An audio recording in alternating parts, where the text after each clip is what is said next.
Goodness ടിവിയുടെ മാലാകക്കൂട്ടം.com ചങ്ക് പ്രേക്ഷകരായ എല്ലാ കൂട്ടുകാർക്കും ഈ എപ്പിസോഡിലേക്ക് ഹൃദയം നിറഞ്ഞ സ്വാഗതം.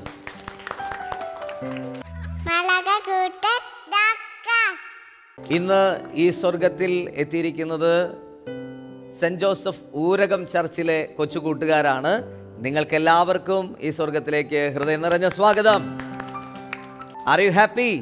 യെസ്. ഈ സ്വർഗത്തിലേക്ക് ഇന്ന് ഈശോ നിങ്ങളെ കൊണ്ടുവന്നിരിക്കുകയാണ്. എന്തിനാ കൊണ്ടുവന്നേ? അപ്പോ ഇന്ന് ഈശോയോട് കൂടെ നമുക്ക് കളിക്കാം, രസിക്കാം.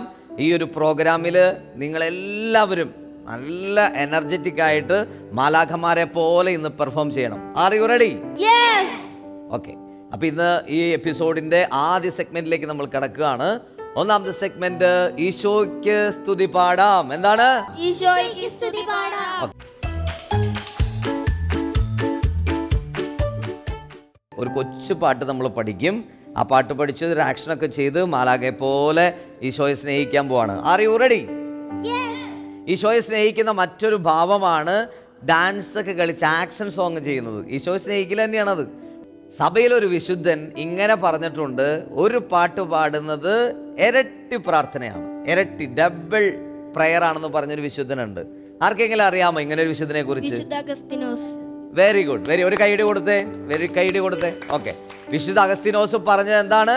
ഒന്നുകൂടെ പറഞ്ഞേ. ഒരു പാട്ട് പാടുന്നത് പറയൂ, ഇരട്ടി പ്രാർത്ഥനയാണ്. അപ്പൊ ഇരട്ടിയാണത് അല്ലേ? അപ്പൊ ഒന്നുകൾ നോക്കിയാൽ എല്ലാവരും ശ്രദ്ധിച്ചേ. വാ കൊണ്ട് ദൈവത്തെ പാടി സ്തുതിക്കുമ്പോ ഇരട്ടി പ്രാർത്ഥനയാണെങ്കിൽ, ഇനി അതിൻ്റെ കൂടെ വാ മാത്രം ദൈവത്തെ മഹത്വപ്പെടുത്താൻ ഉപയോഗിക്കുമ്പോൾ രണ്ട് പ്രാർത്ഥന. അങ്ങനെയാണെങ്കിൽ കൈയും കാലും കണ്ണും മൂക്കും നമ്മുടെ ശരീരം മുഴുവനും ഈശോയ്ക്ക് വേണ്ടി കൊടുക്കുമ്പോൾ ഇത് എത്ര വലിയ പ്രാർത്ഥന നോക്കിയേ അല്ലേ? ശരിയല്ലേ?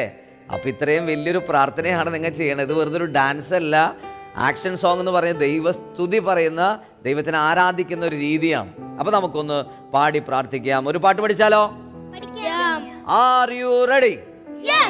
ഓക്കെ.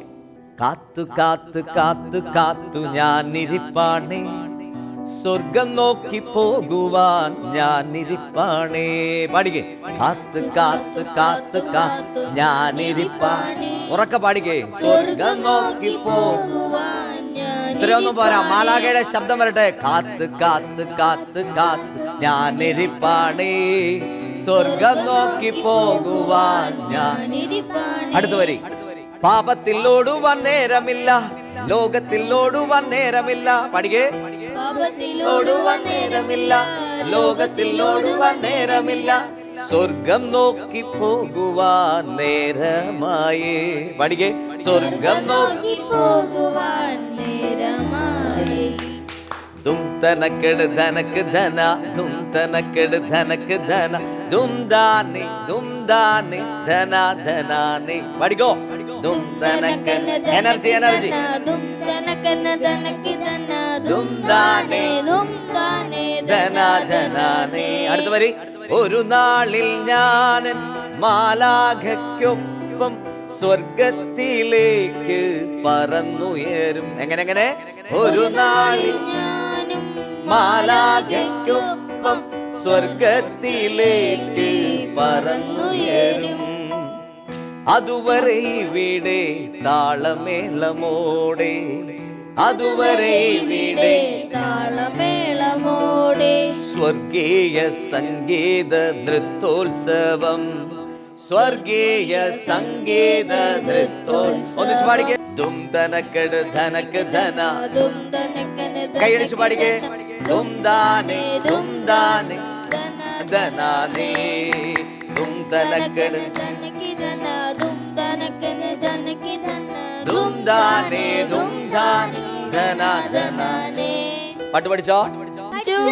ആ, പാട്ട് പഠിച്ചെങ്കിൽ ഇതിനൊരു ഒരു സ്റ്റെപ്പ് ഉണ്ട്, ഒരു ആക്ഷനും കൂടിയുണ്ട്. ആക്ഷനും കൂടി ആകുമ്പോഴേ വലിയ പ്രാർത്ഥനയാവുള്ളൂ. റെഡി? കാത്തു കാത്തു കാത്തു കാത്തു കാത്തിരിപ്പാണേ. ചെയ്തേ.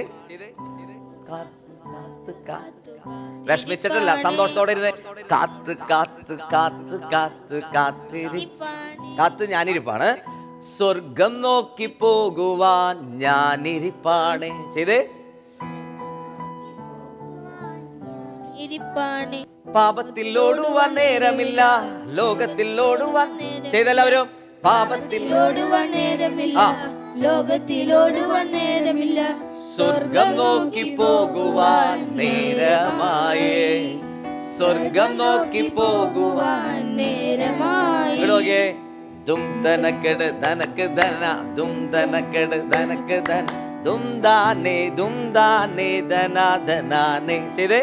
ദും തനക്കെട് ദും തനക്കെട് ദും ദാനേ ധന ധനാനേ. അടുത്ത ലൈൻ. ഒരു നാളിൽ ഞാൻ മാലാഖയ്ക്കൊപ്പം സ്വർഗത്തിലേക്ക് പറന്നുയരും. ചെയ്തേ. ഒരു നാളിൽ ഞാനും മാലാഖയ്ക്കൊപ്പം സ്വർഗത്തിലേക്ക് പറന്നുയരും. അതുവരെ ഇവിടെ താളമേളമോടെ. ചെയ്തേ. അതുവരെ ഇവിടെ താളമേളമോടെ സ്വർഗീയ സംഗീത നൃത്തോത്സവം. ഇനി സ്വർഗീയ സംഗീത നൃത്തോത്സവം. ഇങ്ങനെ കറങ്ങി കറങ്ങി വരണം. ഓക്കെ, ഒന്ന് പഠിച്ചു ചെയ്താലോ? Are you ready? ഒന്ന് എഴുന്നേറ്റ് നിന്നേ. Clap, come on. അനങ്ങി അനങ്ങി നല്ല ശക്തിയോടെ കൈയടിച്ചേ.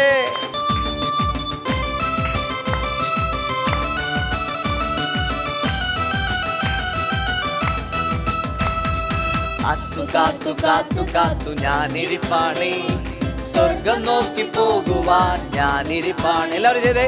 കാത്തു കാത്തു കാത്തു കാത്തു ഞാനിരിപ്പാണേ, സ്വർഗം നോക്കി പോകുവാൻ ഞാനിരിപ്പാണേ. പാപത്തിൽ ഓടുവാൻ നേരമില്ല, ലോകത്തിൽ ഓടുവാൻ നേരമില്ല. പാപത്തിൽ ഓടുവാൻ നേരമില്ല, ലോകത്തിൽ ഓടുവാൻ നേരമില്ല. സ്വർഗം നോക്കി പോകുവാൻ നേരമായി, സ്വർഗം നോക്കി പോകുവാൻ. തും തനക്കെടുതന തും തനക്കെടുതന തും തനക്കെടുതന തും ദാനേ ധന ധന. തും തനക്കെടുതന തും തനക്കെടു തും ദാനേ ധന ധന. കൈയടിച്ച് ശക്തിയോടെ ആടിപ്പാടി പുഞ്ചിരിച്ച് ഒരു സന്തോഷം വരട്ടെ, ചിരിയൊക്കെ വരട്ടെ.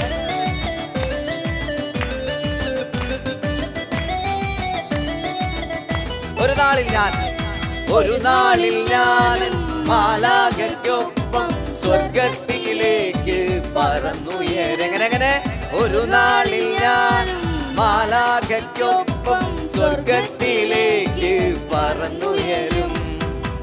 അതുവരെ ഇവിടെ താളമേളമോടെ, അതുവരെ ഇവിടെ കറങ്ങിക്കോ. സ്വർഗീയ സംഗീത നൃത്തോത്സവം. തിരിഞ്ഞ് സ്വർഗീയ സംഗീത തും തനക്കെടുതന തും തനക്കെടു തും തനക്കെടു തും ദാനേ തും തനക്കെടുതന തും തനക്കെടു തനക്കെടു തനക്കെടു തും ദാനേ. ഒന്നൂടെ തും തനക്കെടു തും തനക്കെടു തനക്ക് തും ദാനേ ധന ധനാനേ. കൈയടിച്ചേ. സൂപ്പർ. ഈശോയുടെ മാലാഖമാരെ പാട്ടു പാടിയോ? ഡാൻസ് കളിച്ചോ? ഒരു പാട്ട് പാടുന്നത് ഇരട്ടി പ്രാർത്ഥനയാണെന്ന് പറഞ്ഞ വിശുദ്ധൻ ആരാണ്? ഓക്കെ, എത്ര പഠിച്ചില്ലേ? ഇനി മറക്കുവോ? ഇനി സ്വർഗത്തിൽ രണ്ടാമത്തെ സെഗ്മെന്റിലേക്ക് നമ്മൾ കടക്കുവാണ്. രണ്ടാമത്തെ സെഗ്മെന്റ് ആണ് വചനം ഭക്ഷിക്കാം. എന്താണ് വചനം ഭക്ഷിക്കാം?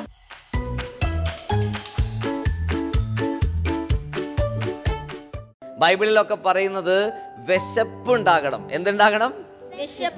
നമ്മുടെ ആത്മാവിന്റെ വിശപ്പ് തീർക്കുന്ന സെഗ്മെന്റ് ആണ് വചനം ഭക്ഷിക്കാം. ഓക്കെ, അപ്പൊ ഈ സെഗ്മെന്റില് ഇമ്മാനുവൽ ചേട്ടായാണ് നമ്മുടെ അടുത്തേക്ക് വരുന്നത്. അപ്പൊ ചേട്ടായിനെ നമ്മൾ ഒരു ക്ലാപ്പ് കൊടുത്ത് സ്വാഗതം ചെയ്യാൻ പോവാണ്. ഈ ക്ലാപ്പിന്റെ പേരാണ് ക്രോസ് ക്ലാപ്പ്. ഏതാണ്? Cross clap. ഇങ്ങോട്ട് നോക്കി എല്ലാവരും.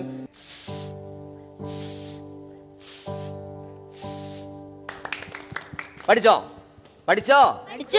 ആ വന്ന നമുക്ക് വചനം ഭക്ഷിക്കാൻ സെഗ്മെന്റിൽ ഇമ്മാനുവൽ ചേട്ടായിനെ സ്വാഗതം ചെയ്യാം. All stand up, cross clap, go. Right, left, top, down, clap. ശക്തിയോടെ കൈയടിക്ക്. ഈശോമിശിഹായിക്ക് സ്തുതിയായിരിക്കട്ടെ. മക്കൾക്ക് എല്ലാവർക്കും സന്തോഷമല്ലേ? സന്തോഷമാണ്. ഈ സ്വർഗത്തിലായിരിക്കാൻ ഇഷ്ടമാണോ? ഇഷ്ടമാണ്. അല്ലെങ്കിൽ നരകത്തിൽ പോകാനാണ് ഇഷ്ടം?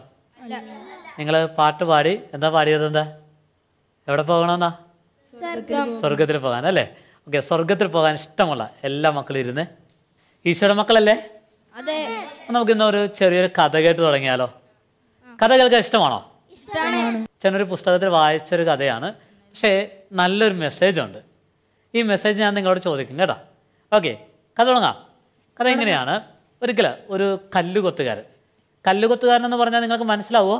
ഈ പാറയൊക്കെ അടിച്ചു പൊട്ടിക്കുന്ന ആൾ കണ്ടല്ലേ? ആ ജോലി ചെയ്യുന്ന ഒരു മനുഷ്യൻ. അപ്പോൾ എന്നും കഷ്ടപ്പാട് നിറഞ്ഞ ഒരു ജീവിതം. അപ്പോൾ എപ്പോഴും ദൈവത്തോട് പരാതി മാത്രം പറയുക, ദൈവമേ എൻ്റെ ജീവിതം ഒരു ശപിക്കപ്പെട്ട ജീവിതമാണ്, ഒന്നിനും കൊള്ളില്ലാത്ത ജീവിതമാണ്, ഞാൻ എന്താ ഇങ്ങനെ ആയിപ്പോയത്. എത്രയോ നല്ല രീതിയിൽ ജീവിക്കുന്ന ആളുകളുണ്ട്, പക്ഷെ ഞാൻ മാത്രം ഇങ്ങനെ മോശമായ അവസ്ഥയിൽ ജീവിക്കുക. എങ്ങനെ എന്നും ജോലിക്ക് പോകുമ്പോഴും ജോലി എടുക്കുമ്പോഴും ഇദ്ദേഹം ദൈവത്തോട് പരാതി മാത്രം പറഞ്ഞ് തന്നെ ശപിച്ചുകൊണ്ടിരിക്കുക. ഇപ്പോൾ ഒരു ദിവസം ഇതുപോലെ വലിയൊരു കൂടമെടുത്ത് പാറ ഇങ്ങനെ അടിച്ചു പൊട്ടിച്ചുകൊണ്ടിരിക്കുന്ന സമയത്ത് ആ വഴി രാജാവ് കടന്നു വരിക. ഇദ്ദേഹം നോക്കി, ഇദ്ദേഹം വണങ്ങുകയൊക്കെ ചെയ്ത് രാജാവിനെ കണ്ട്. പക്ഷെ ഇദ്ദേഹം മനസ്സിൽ ഇങ്ങനെ പറഞ്ഞു, ദൈവമേ കണ്ടോ എത്ര സൗഭാഗ്യമുള്ള മനുഷ്യനാണ്, നല്ല സന്തോഷത്തോടെ ആ യാത്ര തന്നെ, ഞാനാണെങ്കിലോ ഇതേ അവസ്ഥയെ കിടക്കുക. അപ്പോൾ ദൈവത്തോട് ഇദ്ദേഹം പ്രാർത്ഥിക്കുക, ദൈവമേ അടുത്ത ജന്മത്തിലെങ്കിലും എന്നെ ഒരു രാജാവാക്കി മാറ്റണമേ, പ്രാർത്ഥിക്കുക. പക്ഷേ ദൈവം പെട്ടെന്ന് തന്നെ അദ്ദേഹത്തിന് പ്രാർത്ഥന കേട്ടു. ദൈവം അദ്ദേഹത്തിന് മുമ്പിൽ പ്രത്യക്ഷപ്പെട്ടു. എന്നിട്ട് പറയുകയാണ്, മോനെ അടുത്ത ജന്മത്തിലല്ല, ഈ ജന്മത്തിൽ ഇപ്പോൾ മുതൽ നീ രാജാവായിക്കോ എന്ന് പറഞ്ഞു തീരേണ്ട താമസം അദ്ദേഹം ഒരു രാജാവായി മാറി. വലിയ സന്തോഷമായി അദ്ദേഹം പരിവാരങ്ങളൊപ്പം ഈ നാട് മുഴുവൻ ഇങ്ങനെ ചുറ്റും സഞ്ചരിച്ചുകൊണ്ടിരിക്കുക. കുറേ കഴിഞ്ഞു ഉച്ചയായി കഴിഞ്ഞപ്പോൾ സൂര്യൻ്റെ വെയിലേറ്റ് ഇദ്ദേഹം തളർന്നു തുടങ്ങി. ആ ശരീരമൊക്കെ വളരെ വേദനിക്കുന്നു, തളർന്നുകൊണ്ടിരിക്കുക. അപ്പോൾ ഇദ്ദേഹം ആ തളർന്ന അവസ്ഥയിൽ ഇങ്ങനെ ചിന്തിക്കുകയാണ്, രാജാവിനെ പോലും തളർത്താൻ തക്ക ശക്തി സൂര്യനുണ്ട്. അപ്പോൾ അതുകൊണ്ട് ദൈവത്തോട് ഇദ്ദേഹം പറയുക, ദൈവമേ രാജാവ് വലിയ ശക്തനൊന്നുമില്ല, കാരണം സൂര്യനായ ശക്തൻ രാജാവിനെ പോലും തളർത്തിക്കളഞ്ഞു. അതുകൊണ്ട് ഇദ്ദേഹം വീണ്ടും ദൈവത്തോട് പ്രാർത്ഥിക്കുക, ദൈവമേ ഒരു പ്രാർത്ഥന കൂടിയുണ്ട്, സൂര്യനാണ് ഏറ്റവും വലിയ ശക്തൻ, അതുകൊണ്ട് ദൈവമേ ഒരിക്കൽ കൂടി എൻ്റെ പ്രാർത്ഥന ഒന്ന് കേൾക്കാമോ, എന്നെ ഒരു സൂര്യനാക്കി മാറ്റണം, എനിക്ക് ശക്തിയോടെ ഈ ഭൂമി ജീവിക്കണം, എന്നെ ഒരു സൂര്യനാക്കി മാറ്റണം. അപ്പോൾ ദൈവം പറഞ്ഞു, ഓക്കെ നിൻ്റെ താല്പര്യം അതല്ലേ, അങ്ങനെയാണെങ്കിൽ നീ ഒരു സൂര്യനായി മാറിക്കോ എന്ന് പറഞ്ഞു തീർന്നു. അപ്പോൾ തന്നെ ഇദ്ദേഹം വലിയ ശക്തിയുള്ള പ്രകാശമൊക്കെ അടിക്കുന്ന വലിയൊരു സൂര്യനായി ഇദ്ദേഹം മാറി. അപ്പോൾ സൂര്യപ്രകാശം ഇങ്ങനെ എല്ലായിടത്തേക്കും വ്യാപരിച്ച് ഇങ്ങനെ ഇദ്ദേഹം തിളങ്ങി നിൽക്കുക. അപ്പോൾ ഇദ്ദേഹം മനസ്സിലാക്കി, ഞാനാണ് ഈ ലോകത്തെ ഏറ്റവും വലിയ ശക്തൻ, എല്ലാവരും തളർത്താനുള്ള ശക്തിയൊക്കെ എനിക്കുണ്ട് എന്ന് പറഞ്ഞിങ്ങനെ അഹങ്കാരത്തോടെ നിൽക്കുന്ന സമയത്താണ് വൈകുന്നേരമായപ്പോൾ മേഘം വന്ന് ഇദ്ദേഹത്തെ മറച്ചു കളഞ്ഞു. ഇദ്ദേഹം സർവ്വശക്തിയോട് പ്രകാശം പുറത്തേക്ക് അടിക്കാൻ നോക്കുന്നുണ്ട്, പക്ഷെ മേഘം ഇങ്ങനെ തടഞ്ഞു വെച്ചിരിക്കുക. അപ്പോഴാണ് ഇദ്ദേഹത്തിന് ഒരു കാര്യം കൂടി മനസ്സിലായി, സൂര്യനെ പോലും തടഞ്ഞു വെക്കാനുള്ള ശക്തി ആർക്കുണ്ട്? ആർക്കുണ്ട്? മേഘത്തിനുണ്ട്. അപ്പോൾ ഇദ്ദേഹം മനസ്സിലായി, ഈ മേഘം സൂര്യനെ തടഞ്ഞു വെച്ചിരിക്കുക, എനിക്കൊരു മേഘമാക്കി മാറ്റണം എന്നെ. ദൈവം വീണ്ടും പറഞ്ഞു, ശരി മോനെ നിൻ്റെ ആഗ്രഹം അങ്ങനെയല്ലേ, നീ ഒരു മേഘമായി മാറിക്കോ. അങ്ങനെ വീണ്ടും ഇദ്ദേഹം അടുത്ത അവസ്ഥയിലേക്ക് മാറി, മേഘമായി മാറി. അങ്ങനെ മേഘമായി മാറി സൂര്യനെയൊക്കെ ഇങ്ങനെ തടഞ്ഞു വെച്ച് വലിയ ശക്തി ഞാനാണ് എന്ന് പറഞ്ഞിട്ടൊക്കെ ഇങ്ങനെ നിൽക്കുക. ഇങ്ങനെ നിൽക്കുന്ന സമയത്താണ് കുറേ കഴിഞ്ഞപ്പോൾ ചുഴലിക്കാറ്റടിച്ചു കഴിഞ്ഞപ്പോൾ ഈ മേഘത്തേക്ക് ഇങ്ങനെ ഓടിച്ചോണ്ടിരിക്കുക. അപ്പോൾ ഈ ഓട്ടത്തിൻ്റെ ഇടയിൽ ഇദ്ദേഹത്തിന് മനസ്സിലായി, മേഘത്തെ പോലും ഓടിക്കാനുള്ള ശക്തി ആർക്കുണ്ട്? ചുഴലിക്കാറ്റുണ്ട്. വീണ്ടും അദ്ദേഹം പ്രാർത്ഥിച്ചു, ദൈവമേ എനിക്ക് മേഘമാകണ്ട, എനിക്കൊരു ചുഴലിക്കാറ്റായി മതി. അത് കാരണം ഇങ്ങനെ എല്ലാത്തിനും ഓടിക്കാൻ പറ്റുമല്ലോ. അങ്ങനെ വീണ്ടും ഇദ്ദേഹത്തിൻ്റെ പ്രാർത്ഥന ദൈവം കേട്ടു. ദൈവം പറഞ്ഞു, ശരി നീ ചുഴലിക്കാറ്റായി മാറിക്കോ. അങ്ങനെ ചുഴലിക്കാറ്റായി മാറി ഇദ്ദേഹം എല്ലായിടത്തും തച്ചുടച്ച് എല്ലാം നശിപ്പിച്ച് എല്ലാത്തിനും മറിച്ചിട്ട് ഇദ്ദേഹം ഇങ്ങനെ അഹങ്കാരത്തോടെ എല്ലാം ഇങ്ങനെ ഓടിച്ചുകൊണ്ടിരിക്കുക. കുറേ കഴിഞ്ഞപ്പോൾ വലിയൊരു പാറ കണ്ടു കഴിഞ്ഞപ്പോൾ ഇദ്ദേഹത്തിൻ്റെ അഹങ്കാരം വർദ്ധിച്ചു. ഇദ്ദേഹം പറഞ്ഞു, ഞാൻ ഈ പാറയെ അടിച്ച് തകർത്തിടും. അങ്ങനെ വിശ്വസിച്ചുകൊണ്ട് എന്ത് ചെയ്യുന്നറിയാവോ, ഇദ്ദേഹം ഈ പാറക്കിട്ട് ഒരൊറ്റ കാറ്റായിട്ട് വീശി. പക്ഷെ പാറ അനങ്ങിയില്ല. അപ്പോൾ ഇദ്ദേഹത്തിന് മനസ്സിലായി, ഏറ്റവും വലിയ ശക്തി അത് ഈ പാറ തന്നെയാണ്. പാറയെ ആർക്കും കുലുക്കാൻ പറ്റത്തില്ല, അനക്കാൻ പറ്റത്തില്ല. അദ്ദേഹം വീണ്ടും ദൈവത്തോട് പ്രാർത്ഥിച്ചു, ദൈവമേ എനിക്കൊരു പാറയായി മാറണം. ദൈവം പ്രാർത്ഥന കേട്ടു. അദ്ദേഹം ഒരു പാറയായി മാറി, വലിയൊരു പാറയായി മാറി. ഇങ്ങനെ അഹങ്കാരത്തോടെ ഇനി എന്നെ ആർക്കും തോൽപ്പിക്കാൻ പറ്റില്ല എന്ന അഹങ്കാരത്തോടെ നിൽക്കുന്ന സമയത്താണ് പഴയ ആ പാറ പൊട്ടിക്കുന്ന ആൾ വരികയാണ് ഒരു കൂടവുമായിട്ട്. എന്നിട്ട് ഈ പാറയെ അടിച്ച് പൊട്ടിച്ചു നുറുക്കിക്കൊണ്ടിരിക്കുക. അപ്പോഴാണ് വേദന സഹിച്ചുകൊണ്ട് ഇദ്ദേഹം പറഞ്ഞു, ഈ പാറയോ അല്ലെങ്കിൽ ചുഴലിക്കാറ്റോ അല്ലെങ്കിൽ മേഘമോ സൂര്യനോ രാജാവോ ഒന്നുമല്ല ശക്തൻ, പഴയ ആ കല്ലുകൊത്തുകാരനായ അല്ലെങ്കിൽ പാറ പൊട്ടിക്കുന്ന ഞാൻ തന്നെയാണ് ഏറ്റവും വലിയ ശക്തൻ. അതുകൊണ്ട് ദൈവമേ എനിക്ക് പഴയ അവസ്ഥയിലേക്ക് പോയാൽ മതി, എനിക്ക് പാറയൊന്നും ആകണ്ട, എനിക്ക് ആ പഴയ കല്ലുകൊത്തുകാരൻ തന്നെ ആയാൽ മതി. ദൈവം പ്രാർത്ഥന കേട്ടു. ദൈവം ചിരിച്ചുകൊണ്ട് അദ്ദേഹത്തെ പഴയ മനുഷ്യനാക്കി, പഴയ രൂപത്തിലേക്ക് മാറ്റി.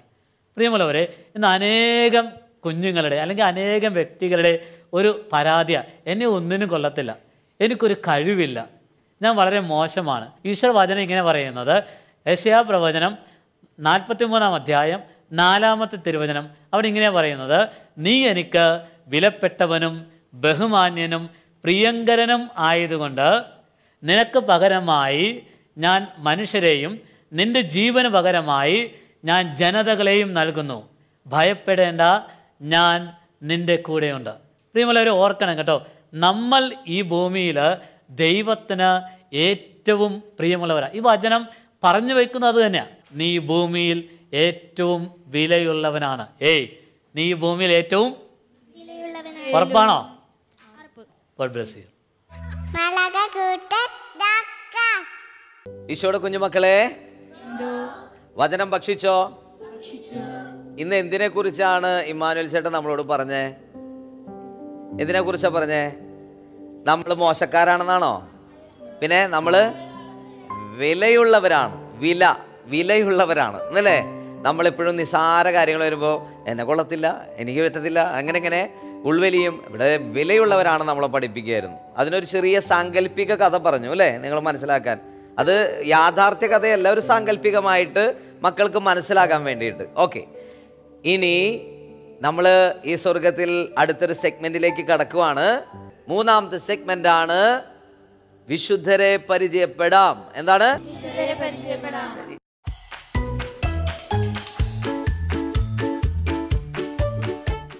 ഇന്ന് വിശുദ്ധരെ കുറിച്ച് കൂട്ടുകാരോടൊക്കെ പറയാനായിട്ട് ഒരുങ്ങി വന്നിരിക്കുന്നത് ആരാണ്? അവർ പെട്ടെന്ന് ഇങ്ങോട്ട് വന്നേ, വേഗം. വെരി ഗുഡ്, മുന്നോട്ട് വന്നേ. ഒരു കൈയ്യടി കൊടുത്തവർക്ക് നല്ലൊരു ക്ലാപ്പ് കൊടുത്തേ. Yes, okay.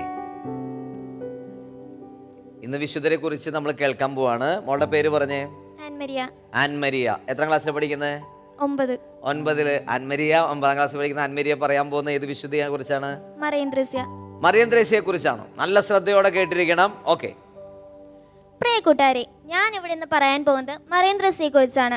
സീറോ മലബാർ കത്തോലിക്ക സഭയിലെ ഒരു വിശുദ്ധയും ഭാരതത്തിൽ നിന്ന് വിശുദ്ധ പദവിയിലേക്ക് ഉയർത്തപ്പെട്ട 5-ാമത്തെ വ്യക്തിയാണ് വിശുദ്ധ മറിയം ത്രേസ്യ അഥവാ മദർ മറിയം ത്രേസ്യ. 3000-ഓളം അംഗങ്ങളുള്ള ഹോളി ഫാമിലി സന്യാസിനി സഭയുടെ സ്ഥാപകയാണ് വിശുദ്ധ മറിയം ത്രേസ്യ. തൃശൂർ അതിരൂപതയുടെ കീഴിലുള്ള ഇരിഞ്ഞാലക്കുട രൂപതയിലെ പുത്തൻചിറ ഗ്രാമത്തിലെ ചിറമ്മൽ മങ്കിണിയാൻ തോമൻ താണ്ട ദമ്പതികളുടെ 3-ാമത്തെ മകളായി 1876 ഏപ്രിൽ 26-ന് മറിയം ത്രേസ്യ ജനിച്ചു. പുത്തൻചിറ ഗ്രാമത്തിലായിരുന്നു ബാല്യവും കൗമാരവും. പനയോല കൊണ്ട് മേഞ്ഞ ജന്മഗ്രാം അതേ നിലയിൽ തന്നെ സംരക്ഷിച്ചു പോരുന്നുണ്ട്. മറിയം ത്രേസ്യയുടെ 12-ാമത്തെ വയസ്സിൽ അവളുടെ അമ്മ താണ്ട മരിക്കുകയും അതിനുശേഷം പൂർണ്ണ സമയം പ്രാർത്ഥനയിലൂടെയാണ് ജീവിതം മുന്നേറിയത്. അന്നത്തെ തൃശൂർ രൂപത മെത്രാൻ ജോൺ മേനാച്ചുരയുടെ നിർദ്ദേശപ്രകാരം തൃശൂർ ജില്ലയിൽ തന്നെയുള്ള ഒല്ലൂർ കർമ്മലീത്ത മഠത്തിൽ വിശുദ്ധയായ ഏവുപ്രാസ് അമ്മയോടൊപ്പം താമസമാക്കി. തന്റെ ദൈവവിളി ആ മഠത്തിലല്ല എന്ന് ബോധ്യമായ മറിയം ത്രേസ്യ സ്വന്തം ഗ്രാമമായ പുത്തൻചിറയിലേക്ക് തന്നെ തിരിച്ചു പോന്നു. ആത്മപിതാവ് ജോസഫ് വിധേയത്തിൽ അച്ഛൻ പണിയിച്ചു കൊടുത്ത ഏകാന്ത ഭവനത്തിൽ തന്റെ 3 കൂട്ടുകാരികളുമൊത്ത് താമസം തുടങ്ങുകയും ഈ കൂട്ടായ്മ ഒരു സന്യാസിനി സമൂഹത്തിന്റെ രൂപഭാവങ്ങൾ ഉൾക്കൊള്ളുകയും ചെയ്തു. 1914 മെയ് 14-ന് ജോസഫ് വിധേയത്തിൽ അച്ഛന്റെയും മറ്റു ചില പുരോഹിതരുടെയും നാട്ടുകാരുടെയും സാന്നിധ്യത്തിൽ ഏകാന്ത ഭവനത്തെ തിരുകുടുംബസഭ അഥവാ ഹോളി ഫാമിലി കോൺവെന്റ് എന്ന പുതിയൊരു സന്യാസിനി സമൂഹമായി അംഗീകരിച്ചു. 1926 ജൂൺ 8-ന് 50-ാമത്തെ വയസ്സിൽ കുഴിക്കാട്ടുശ്ശേരി മഠത്തിൽ വെച്ച് മരണമടയുകയും തുമ്പൂർ മഠത്തിൽ വെച്ച് ഒരു ക്രാസിക്കാൽ മറിയം ത്രേസ്യയുടെ കാലിൽ വീണുണ്ടായ മുറിവാണ് മരണകാരണം. കുഴിക്കാട്ടുശ്ശേരി മഠത്തോടനുബന്ധിച്ചുള്ള പള്ളിയുടെ തറയിലാണ് മൃതശരീരം അടക്കം ചെയ്തിരിക്കുന്നത്. 1973 ഒക്ടോബർ 5 ദേവദാസി എന്ന് നാമകരണം ചെയ്യുകയും 1999 ജൂൺ 28 ജോൺ പോൾ രണ്ടാമൻ മാർപ്പാപ്പ ധന്യ എന്ന് നാമകരണം ചെയ്യുകയും 2000 ഏപ്രിൽ 9 ജോൺ പോൾ മാർപ്പാപ്പ വാഴ്ത്തപ്പെട്ടവൻ നാമകരണം ചെയ്യുകയും ചെയ്തു. 2019 ഒക്ടോബർ 13 വത്തിക്കാനിൽ വെച്ച് ഫ്രാൻസിസ് മാർപ്പാപ്പ മറിയം ത്രേസ്യയെ വിശുദ്ധയായി പ്രഖ്യാപിച്ചു. Very good. ഇനി മറിയം ത്രേസ്യയുടെ ജീവിതം നമ്മൾ പഠിക്കുമ്പോൾ അതിനോട് ചേർന്നൊരു വിചിന്തന വചനം നമ്മളോട് പറയുന്നത്, മോളുടെ പേര് പറഞ്ഞേ? ആൻലിയ എന്നൊരു വചനം പറയാൻ പോവാണ്. ഓക്കെ, നമുക്ക് കേൾക്കാം. എൻ്റെ ഏറ്റവും എളിയ സഹോദരന്മാരിൽ ഒരുവന് നിങ്ങൾ ചെയ്തു കൊടുത്തപ്പോൾ എനിക്ക് തന്നെയാണ് ചെയ്തു തന്നത്. മത്തായി 25:40. രണ്ടുപേർക്ക് നല്ലൊരു കൈഡി കൊടുത്തേ. പൊക്കോ, പോയിരുന്നു കേട്ടോ. ഇനി നമ്മൾ ഈ സ്വർഗത്തിൽ 4ാമത്തെ സെഗ്മെന്റ് ഉണ്ട്. അത് നല്ല കളർഫുൾ സെഗ്മെന്റ് ആണ്. നിങ്ങളുടെ എല്ലാ കഴിവുകളും താലന്തുകളും ഈശോയ്ക്ക് കൊടുക്കുന്ന ഒരു പ്രോഗ്രാമാണ്. ഈശോയ്ക്ക് വേണ്ടിയിട്ട് നമ്മുടെ കഴിവ് ഉപയോഗിക്കുക. ഓക്കെ, അപ്പോൾ ഈ 4ാമത്തെ സെഗ്മെന്റിലേക്ക് നമുക്ക് കടക്കാം. ഇന്ന് ഈ ഒരു എപ്പിസോഡിൽ താലന്ത് വർദ്ധിപ്പിക്കാം സെഗ്മെന്റ്. ഏത് സെഗ്മെന്റ് ആണ്? ടാലന്റ് വർദ്ധിപ്പിക്കാം.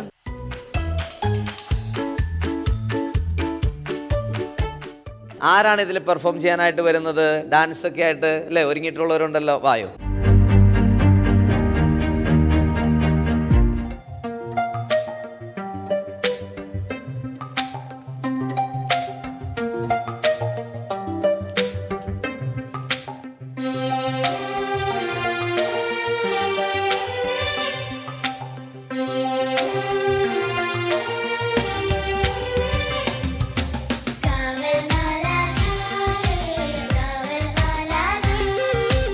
Happy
ഇന്ന് ഇവിടെ പെർഫോം ചെയ്ത കുഞ്ഞുങ്ങളുടെ പേര് പറഞ്ഞേ.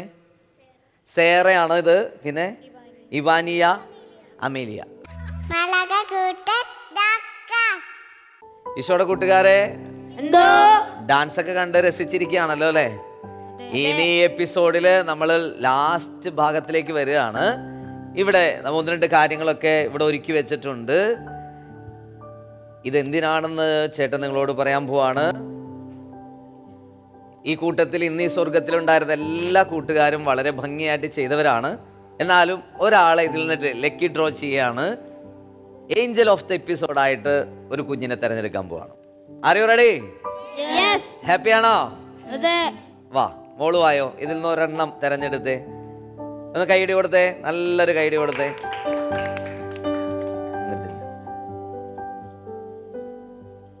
ഒന്ന് ക്ലാപ്പ് ചെയ്തോ കേട്ടോ. സേറ സിജോ. ആരാ സേറ? സേറേനെയാണ് കിട്ടിയേക്കുന്നത്. സേറ മുന്നോട്ട് പോയോ. അപ്പോ ഏഞ്ചൽ ഓഫ് ദ എപ്പിസോഡായിട്ട് ഇന്ന് സെലക്ട് ആയത് സേറയാണ്. കൈയടി കൊടുക്കാമോ? ഇനി സേറ തന്നെ ചെന്ന് നിങ്ങൾക്ക് വെച്ചിരിക്കുന്ന ചോക്ലേറ്റ് എടുത്തു തരും. സേറ, ഈ ചോക്ലേറ്റ് എല്ലാവർക്കും വേഗം കൊടുക്കാമോ?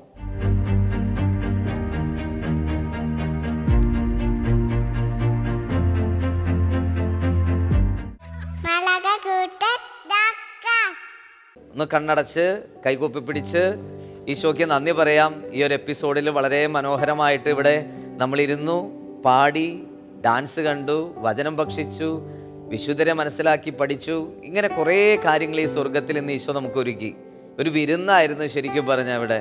ഇങ്ങനെ പ്രാർത്ഥിക്കാമോ? ഈശോയെ, ഈ സ്വർഗത്തിൽ ഞങ്ങൾക്ക് വേണ്ടി അങ്ങൊരുക്കി വെച്ച എല്ലാ നന്മകൾക്കും ഞങ്ങൾ നന്ദി പറയുന്നു. ഈശോയെ നന്ദി. കണ്ണു തുറന്നേ. ഈ ഒരു എപ്പിസോഡിൽ മുഴുനീള സമയം നിങ്ങളുടെ ഡാൻസും കളിയൊക്കെ കണ്ട നമ്മുടെ ചങ്ക് കൂട്ടുകാരുണ്ട്. അവർക്കെല്ലാവർക്കും ഒരു ബായ് പറയേണ്ട സമയമാണ്. പ്രിയ പ്രേക്ഷകരായിട്ടുള്ള ഞങ്ങളുടെ ചങ്ക് കൂട്ടുകാരെ, ഈ എപ്പിസോഡിൻ്റെ മുഴുവൻ സമയം നിങ്ങൾ ഞങ്ങളോടുകൂടെ കളിച്ചു, ഞങ്ങളോടുകൂടെ ചിരിച്ചു, ഞങ്ങളെ സപ്പോർട്ട് ചെയ്തിരുന്ന ഒരു ബിഗ് താങ്ക്സ്. ഒരു ക്ലാപ്പ് കൊടുത്ത് എല്ലാവരും. എപ്പിസോഡ് ഞങ്ങൾ ബൈൻഡപ്പ് ചെയ്യാണ്. എല്ലാവർക്കും ഒരു ടാറ്റ കൊടുത്ത് എല്ലാ കൂട്ടുകാർക്കും ടാറ്റ, ബൈ ബൈ.